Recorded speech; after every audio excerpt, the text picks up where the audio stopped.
बिस्मिल्लाहिर्रहमानिर्रहीम। शुरू करता हूं अल्लाह के नाम से जो बड़ा मेहरबान नहायत रहने वाला है। देखती आंखों और सुनते कानों को अस्सलाम वालेकुम।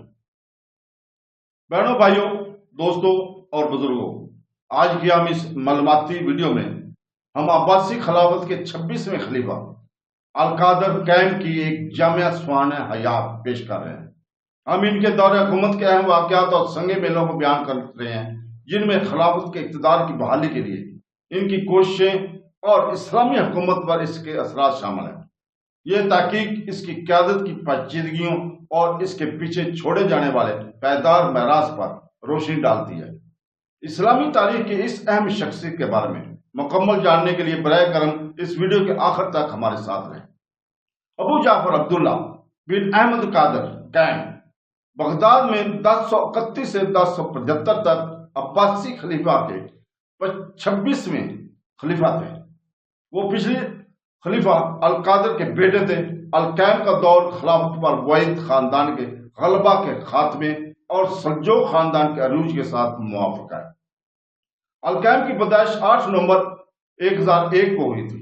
वो अब्बासी खलीफा अल-कादर का बेटा था और इसकी लौंडी का नाम कतर अंदा था। एक अरमानी या यूनानी या जिसे अलब भी कहा जाता है। इनके वालिद अल-कादर ने अल्लानिया तौर पर अपने सिर्फ 9 साल बेटे मोहम्मद कैम के बड़े भाई को अल-गालिब बिल्ला के लक़ब के साथ ज़हरी तौर पर वारिस करार दिया था। ताहम मोहम्मद का इंतकाल अपने वालिद से पहले हुआ और कभी नहीं वह तख्त पर वो कभी भी बरजमान नहीं हो सके। 1023 में अल-कादर ने अपने बेटे अबू जाफर मुस्तकबिल के अल-कैम को अपने वारिस के तौर पर नामजद किया।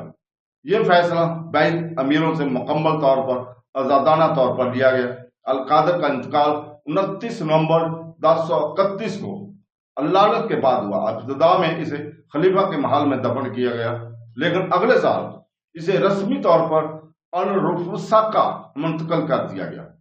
इसी दौरान अल-कैम ने 12 दिसंबर 1031 को मामूल की बैत हासिल की।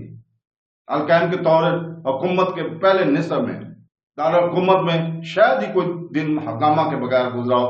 अक्सर शहर बगैर हुक्मरान के रह जाता था। बवैद अमीर को अक्सर दारुल हुकूमत से भागने पर मजबूर किया जाता था। इस वक्त खलीफा के पास अपने हुक्म पर जाती वसाइल बहुत महदूद थे, लेकिन इसने पहले अदवार से थोड़ा सा इख्तियार हासिल कर लिया था और वो बवैद अमीरों जलालुद्दौला और अबू कलजार के दरमियान सालसी करने के काबिल था।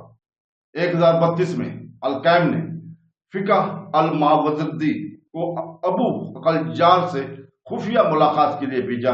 इसे मुल्क दौला के अलावा कोई लक़ब देने से इनकार करना था।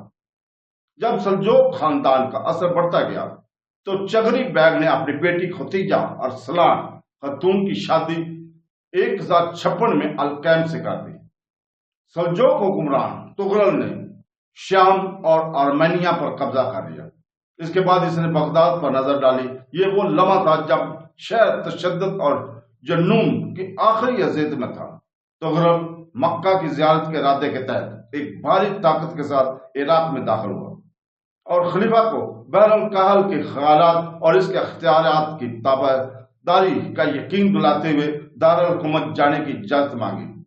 तुर्क और बवीदा नामुवाफिक थे, लेकिन खलीफा ने अवामी दुआओं में तुगरल को सुल्तान तस्लीम किया। चंद दिनों के बाद खुद तुगरल ने न सिर्फ खलीफा बल्कि बवीद अमीर अब्दुल मालिक और रहीम से भी सच्चा होने की कसम खाई।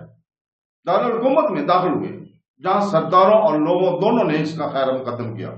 तुर्क जनरल अरसलान अल-बसीरी ने 1058 में बगावत किया और कामयाबी से बगदाद पर कब्जा कर लिया, जबकि ईरान में अपने भाई की बगावत के साथ तुगरल का कब्जा हो गया। अल-कैम असल में इन वाक़यात के दौरान बगदाद में ठहरे हुए थे, लेकिन बाद में अल-बसीरी के हुक्म पर इन्हें अना में जला वतन कर दिया गया। तकरीबन 1 साल तक अल-बसीरी ने तुगरल के साथ गुफ्तो शनीद के लिए अल-कैम को अनाह में अपना यरगमाल बनाए रखा। तुगरल ने अल-बसीरी के साथ मुज़ाकरात को यकसर नजरअंदाज करते हुए बराह रास्त अमीर के पास जाकर अल-कैम की आज़ादी हासिल कर ली। تو دوستوں بہنوں بھائیوں کل ہم بیان کریں گے کہ کیا خلافت عباسیہ کے 26ویں خلیفہ القیم کے دور میں فرقہ وارانہ تنازعات تھے۔ تو کل تک کے لیے اجازت، اللہ حافظ۔